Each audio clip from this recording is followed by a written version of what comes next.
Hello बच्चों, welcome to my YouTube channel Scan EDU में आप सभी का स्वागत है।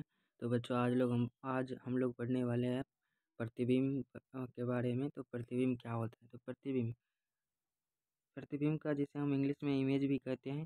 तो इमेज का डेफिनेशन सबसे पहले आप लोग लिखिए। जब हम किसी वस्तु को दर्पण के सामने रखते हैं तो वस्तु से चलने वाली प्रकाश की किरण दर्पण सतह से परावर्तित होकर हमारी आँखों पर पड़ती है, जिसे हम वस्तु की आकृति दिखाई देती है जिससे हमें वस्तु की आकृति दिखाई देती है। इस आकृति को ही वस्तु का प्रतिबिंब कहते हैं।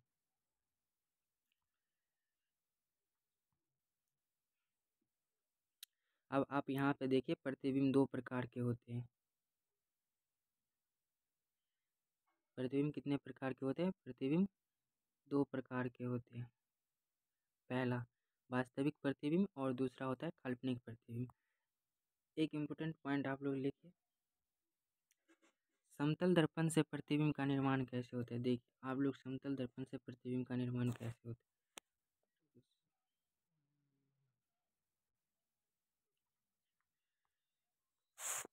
देखिए, मान के चलिए यहाँ पे एक ये रहा, और इस साइड जो हम लोग ये करते हैं ना, ये कलई करते हैं, जिसे हम लोग कहते हैं कलई करना। और यहाँ पे ऑब्जेक्ट कोई रख दिया। मान के चलिए कि यहाँ पे कोई सी ऑब्जेक्ट है, वस्तु जिसे हम कहते हैं।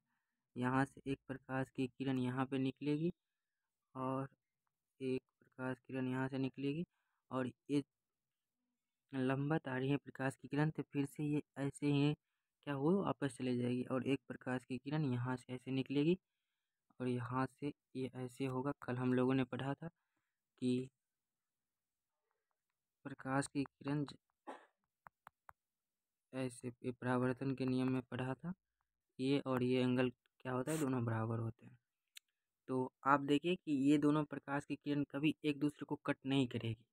तो क्या होगा, यहाँ पे प्रतिबिंब नहीं बनेगा। तो इसके लिए हम लोग क्या करते हैं, एक यहाँ से ये काल्पनिक रेखा खींचते हैं, और एक यहाँ। तो ये क्या होगा, इसका प्रतिबिंब हो गया। और इस इमेज को हम लोग बोलते हैं काल्पनिक इमेज, यानी काल्पनिक प्रतिबिंब। एक बात ध्यान रखिएगा कि प्रतिबिंब में कभी एक किरण नहीं होती, दो या दो से अधिक किरण निकलती है ऑब्जेक्ट से, और वो दर्पण से टकराकर हमारी आंखों पर पड़ती है। और यहाँ पे देख लीजिए, यहाँ पे मान के चलिए कि ये हमारा आँख है, ये हमारा आँख है। ये कहाँ पे प्रतिबिंब दिखाई देगा, ये यहाँ पे प्रतिबिंब दिखाई देगा। तो चलिए हम लोग अब आगे बढ़ते हैं। अब देखिए, इसका प्रतिबिंब कैसा कैसा बना था। एक तो काल्पनिक बना, वो सीधा बना, सेम डिस्टेंस पे बना, और सेम आकार बना, और पार्श्विक उल्टा हुआ। पार्श्विक उल्टा होने का मतलब है, जो हमारा हमारा दायां रहेगा वो दर्पण में बायां दिखाई देगा, और जो बायां रहेगा वो दायां दिखाएगा। यानी जो लेफ्ट रहेगा वो राइट दिखाई देगा, और जो राइट रहेगा वो लेफ्ट दिखाई देगा।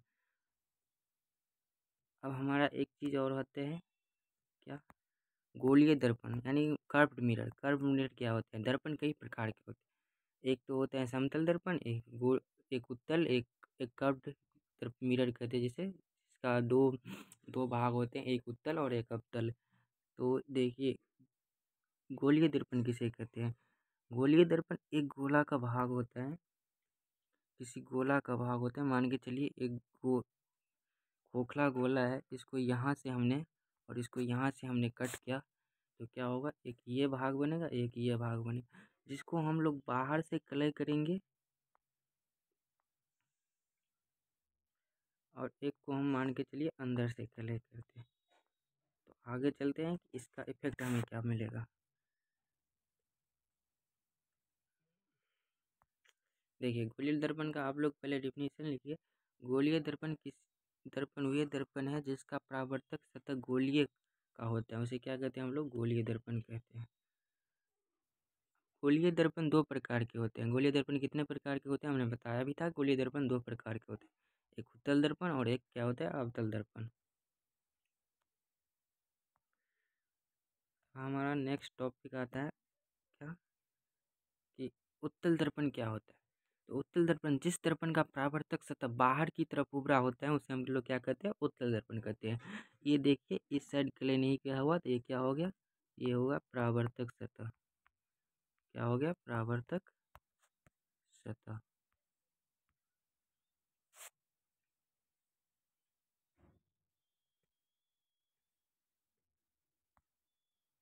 ये क्या हो गया, ये परावर्तक सतह हो गया।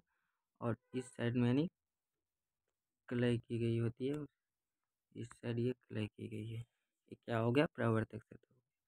अब एक और चीज़ आती है, एक होती है अवतल दर्पण। अवतल दर्पण का डिफिनेशन भी देख लीजिए आप लोग, यानी जिस दर्पण परावर्तक सतह से अंदर की तरफ उभरा होता है, देखिए इसमें अंदर की तरफ है ना, ये दर्पण है, इससे बाहर से क्लय किया और ये हो गया इसका परावर्तक सतह और ये हो गया क्लय की गई। अब आता है एक और टॉपिक है, अब आता है वक्रता केंद्र किसे कहते हैं। वक्रता केंद्र, देखिए ये गोलीय दर्पण है और इसके बीच का जो केंद्र होगा ना, इसका बीच का केंद्र, और मान के चलिए यहाँ से हमने काट दिया, तो ये हमने एक दर्पण ले लिया इसका, तो इसका भी तो एक वक्रता केंद्र होगा, तो यहाँ पे एक वक्रता केंद्र, इसी को हम क्या कहते हैं, दर्पण का वक्रता केंद्र कहते हैं। तो अब इसका डेफिनेशन लिखिए, गोलीय दर्पण जिस खोखले गोले का भाग होते हैं उसके केंद्र को हम क्या कहते हैं, वक्रता केंद्र कहते हैं। इसे किससे नियुक्त किया जाता है, इसे सी से डिनोट किया जाता है। अब आता है एक ध्रुव। ध्रुव क्या है, ध्रुव, देखिए मान के चलिए एक दर्पण है, गोलीय दर्पण का एक भाग है, यानी एक ये दर्पण है,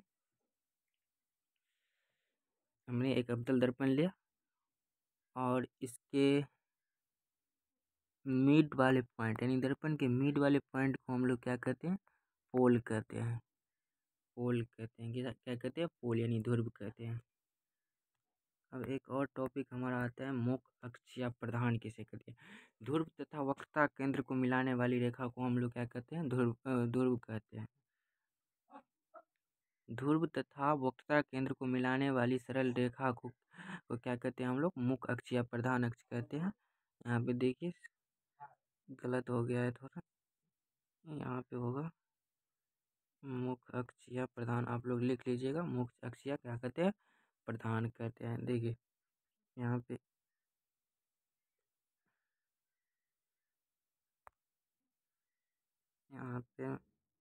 एक दर्पण लिया मैंने और ये हो गया ध्रुव, यहाँ पे इस पॉइंट पे ध्रुव होगा, इधर केंद्र होगा, और इसी दोनों को मिलाने वाली सरल रेखा को हम लोग क्या कहते हैं, मुख्य अक्ष या प्रधान कहते हैं। अब हमारा आते हैं फोकस, ये सबसे इम्पोर्टेंट चीज़ है, आप लोग भी देखिए ध्यान से, ये सबसे बड़ी इम्पोर्टेंट चीज़ है फोकस। हमारे एग्जाम में पूछता भी है फोकस क्या होता है, तो फोकस क्या होता है, तो देखिए ये दर्पण हो गया, एक दर्पण हो गया और ये क्या हो गया, वक्रता केंद्र हो गया और ये पोल हो गया, इससे एक मिलाने वाली रेखा हो गया ये। और जब हम